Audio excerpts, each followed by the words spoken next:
Nick Adams. Nick, so you're saying that Australia doesn't have it right?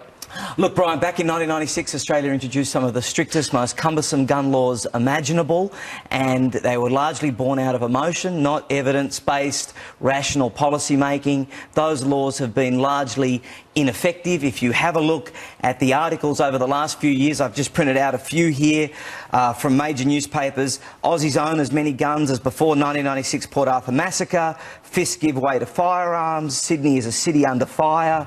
Firearms control thrown in spotlight as gun numbers rise. And my favourite, new gun buyback scheme needed. Gun control advocates. Wow, 650,000 civilians walked up and said, "Take my gun back and give me some money."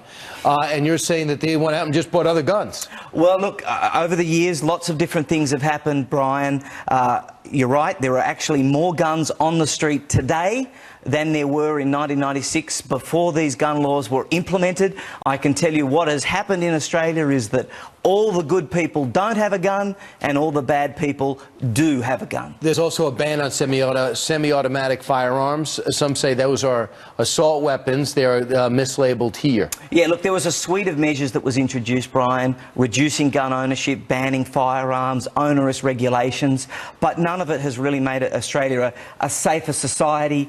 If you have a look at our murder rate, like the US, Australia's murder rate has dropped, but Australia's already low murder rate dropped from 1.6 for 100,000 people in the mid-90s when this came in to 1.1 in 100,000 in 2012. That's a drop of 31%.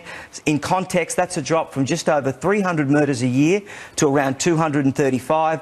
Over the same time frame, though, the murder rate in the US dropped a whopping 49%, and that despite a massive increase in guns in the US over that same time frame. The one point of success that people that hail the Australian system... America's shooting crimes have gone down 50%. Yes, they have. And, you know, the one thing that everyone wants to talk about when it comes to Australia, the reason why it's hailed, is this idea about massacres, that there have been no mass shootings in Australia.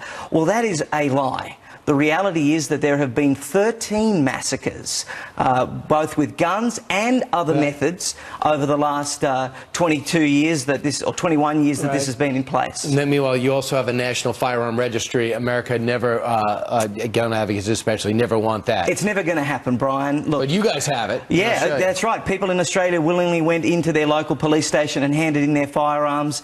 That's not going to happen. And then registers for the ones they have. Yeah, that's exactly right. Nick Adams, thanks so much.